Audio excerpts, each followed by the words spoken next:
জাতীয় নির্বাচন ঘিরে রাজনৈতিক দলগুলোর সঙ্গে অন্তর্বর্তী সরকারের নানামুখী টানাপোড়েনের মধ্যে আবারও লন্ডন সফরে গেলেন ঢাকায় নিযুক্ত যুক্তরাষ্ট্রের ভারপ্রাপ্ত রাষ্ট্রদূত চার্লস ড্যাফার্স ট্রেসি অ্যান্ড জ্যাকবসন।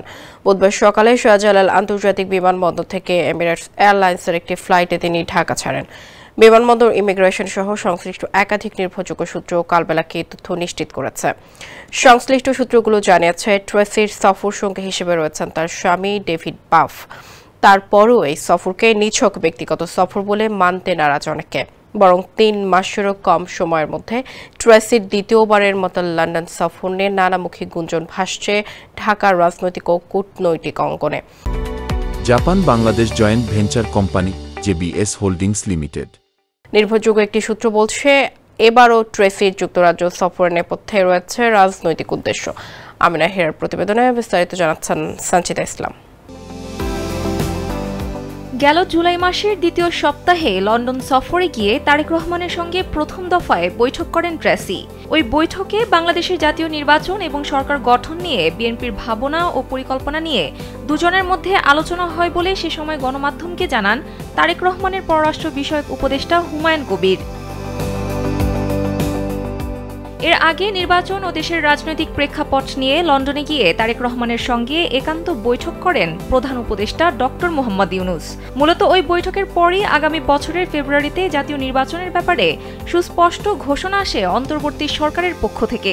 এমন প্রেক্ষাপটে ৩ মাসেরও কম সময়ের মধ্যে ট্রেসি জ্যাকবসনের পুনরায় লন্ডন যাত্রা নিয়ে কৌতূহলের সৃষ্টি হয়েছে।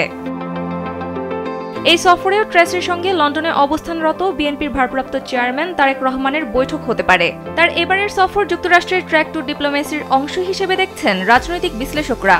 আগামী জাতীয় সংসদ নির্বাচন সহ গুরুত্বপূর্ণ বিভিন্ন বিষয়ে তাদের আলোচনা হওয়ার সম্ভাবনা রয়েছে, যদিও এই বিষয়ে বিএনপির পক্ষ থেকে আনুষ্ঠানিক কোনো বক্তব্য পাওয়া যায়নি।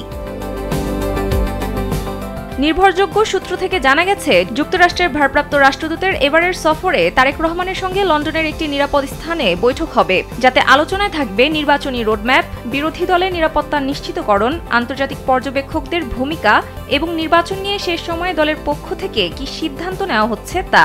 তাছাড়া ভোটে জিতে ক্ষমতায় এলে বিএনপি দেশে শৃঙ্খলা ফিরিয়ে আনতে পারবে কিনা তা নিয়ে উভয় পক্ষের মধ্যে আলোচনা হতে পারে। এ বিষয়ে যুক্তরাষ্ট্রের এক সাবেক কূটনীতিক কালবেলাকে জানান, জুলাইয়ের বৈঠক ছিল প্রাথমিক, এবার যদি বৈঠক হয় তা হবে আরও গভীর।